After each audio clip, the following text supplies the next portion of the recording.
Hey 4xe fans, I wanted to talk a little bit about an issue that I'm having with my Jeep right at the moment. And this is kind of a follow-up to a video I did just recently where I was talking about how the 4xe is doing better.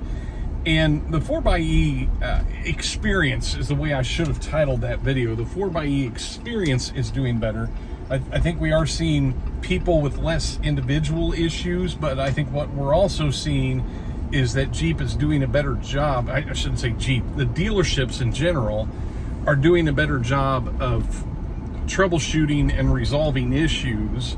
And I don't know if that is just a general knowledge thing on the dealership's part, because that's a very biggest thing to talk about. And there's a lot of moving parts in there because you have thousands of dealerships in North America. I don't know if it's that or if some of the updates that Jeep has done has allowed the system to better troubleshoot and better reveal the issues that are going on. I don't know which that is. I don't know what is happening to make that issue better, where people aren't going to the Jeep dealership and they're just sitting there and they're not being able to figure out what to do. So I think that has to be said on the tail end of that last video that I did. But as I'm saying that the Jeep 4xe is doing better, I'm actually having my own issue with my Jeep, and I wanted to share a little bit about it because I want to be real on this channel. I don't ever want to be like all rainbows and puppies and everything's perfect. I'm actually having an issue with my Jeep right now that hasn't resulted from the B9A recall and the defrost recall and all the software updates that went on there, but my ability to see the issue has resulted from those updates. If you aren't familiar with the B9A recall, that was the battery recall. There were like 8, we think there were 9 actually. There's 8 confirmed. When the NHTSA talks about it, they talk about 8 confirmed fires in Wrangler 4xe's. But we heard about a 9th one after they had announced those 8. So I don't know why that one never got counted. I don't know if it was something else that was not related to the battery, but there's either been 8 or 9. So they issued that recall, and what was happening was the battery could have a potential issue with voltage irregularities within the battery. If you talk about a battery, it's actually a collection of cells, and that's what's referred to as a battery. And a battery in the 4xe is made up of a bunch of pouch type batteries. It's not individual cell type batteries. And there can be voltage irregularities across all those batteries that could lead to an issue where maybe a section of batteries fails and then another section of batteries is like picking up the load, so to speak. If you have a string of batteries running in series, if one is weak, then another one of those batteries in that same lineup can actually start putting out more voltage. It's like a hero cell kind of thing. And it will eventually cause issues with overheating and things and thermal runaway. So that's probably what was going on with these batteries, is you were getting a thermal runaway condition, and the battery could not report that it was having an issue before that happened, and so you would have no way of knowing. In my case, I do have a check engine light come up right now, which I understand they are using the term multifunction. They're using a different term now instead of check engine light, because this has nothing to do with the engine, but it's a picture of the engine on the dash. So we're going to call it a check engine light. I think they call it a multifunctional element error or something. I don't know. There's a different term now for the check engine light, but it's still the shape of an engine, so that's what I'm going to call it. And so starting back in the fall, I started noticing a loss of performance in the electric side. When I was just in electric mode, I started noticing it didn't have as much power as it used to have, and I started noticing that the demand start threshold seemed to be a lot lower than it used to. And if you don't know, when you're in electric mode, there is still an engine start threshold that's pretty high. I mean, if you floor it, you can get the engine to come on. In hybrid mode, it lowers that demand start threshold to where just a little bit of extra push on the gas pedal when you're leaving a stop sign can cause the engine to come on. Well, I started noticing that I was experiencing times that it was almost like the system expected more power out of the battery and it wasn't delivering it, and all of a sudden it did like a surprise start of the engine.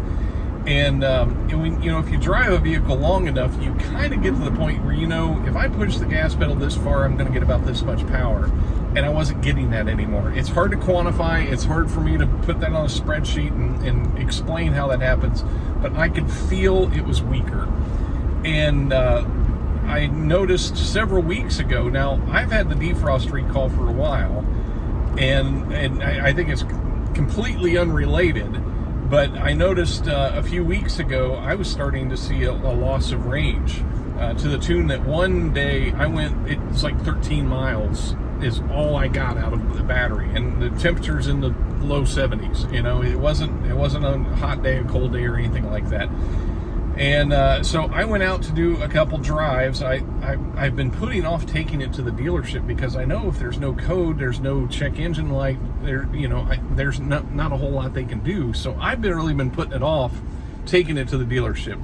I went ahead and scheduled an appointment, and I took the Jeep out for a test drive to show what was happening. I mounted a GoPro camera up here, and I was just I did 2 test drives. I did one really easy, no air conditioning on. I was just driving it real conservatively. And then I did another drive with the air conditioning on, driving it kind of normally. And during that second drive, I popped in a check engine light, and I got the code, the P0, I think it's P0BBD or something like that. I got the code that is indicative of a battery issue. So thankfully, I'm not going to have to prove my case when I take it to the Jeep dealership. But it kind of stinks that it came on, but it is what it is. At least we know now that I do actually have some sort of battery issue. I was going all on feel before. And the reason I'm making this video is so if you find yourself having that experience where you're seeing a definite drop in range, and I don't mean a couple miles, I mean like it was almost getting to where it was half, then that's something you need to pay attention to and kind of figure out what's going on. Now, during the winter months, of course, you are going to see a loss of range. That's nothing to report. Wait till the spring and see if that doesn't bounce back. And mine has. I've had it over 3 years now, and lose range in the winter, comes back in the summer. So one thing that I think is important to mention is that if you don't have a J-scan or a taser or some way to read those codes, I would have no idea what this means if it just popped up on my dash. I have a J-scan, I went in and looked and I pulled the code and I could see that. And I think that's something very beneficial to have. I've never been a proponent for that. I've never had a code reader in my life for any vehicle I've had. But in this particular vehicle, I think it's a good idea, because then if something comes up, you can kind of see what it is and know what's happening, and be able to, of course the dealership will find it when you take it in, but it's just a good idea to know what it is and know what's going on. So I wanted to share all that for the reality. This is just something I've experienced. And by the way, I should add, this Jeep was originally on the B9A recall list and then removed. So that makes me ask the question, are there other Jeeps that likely should have been included in that? I'm not trying to induce panic. I'm not trying to make anybody get all crazy or anything. But it makes me wonder if there are other people out there that are now experiencing these issues that weren't included on the B9A recall list, or they were on the B9A recall list and everything went through just fine. That's another story altogether, where we've had a lot of people in the 4xe community that have went and had the recall done, and the software updates happened, but the dealership did not do the recall properly. They didn't go through the 2 sleep cycles. And then within a couple of days, they get a check engine light, they get that same P0BDD code telling them that they had a bad battery. So that's good that the software is doing its job, but that should have been caught during the recall process, and it wasn't, because there are still dealerships that are not doing that correctly.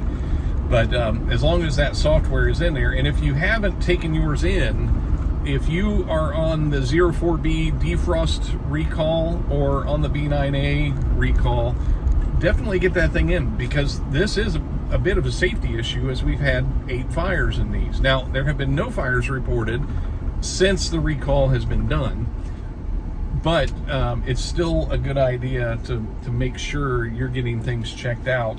And I'm actually, now that I've popped this code in for the second time, because it did clear one at once and it came back in, now that it's come back in the second time, probably not going to charge it anymore, because I don't want to risk having a fire issue, which is what this was related to.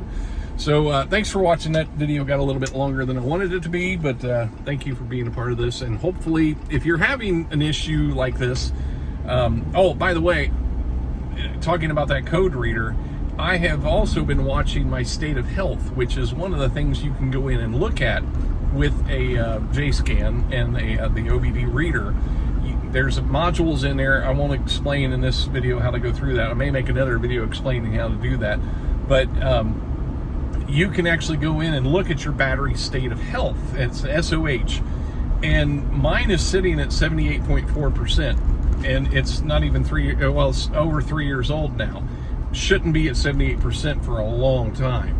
So that was the other thing that I was watching leading up to all this, is once I started seeing it was getting a little weak, I was curious about that state of health, and I have been slowly watching it drop over time. So be watching this channel. I will make another video explaining how you can go in there and find your battery state of health, and hopefully that's helpful for somebody. So thanks for watching. Take care.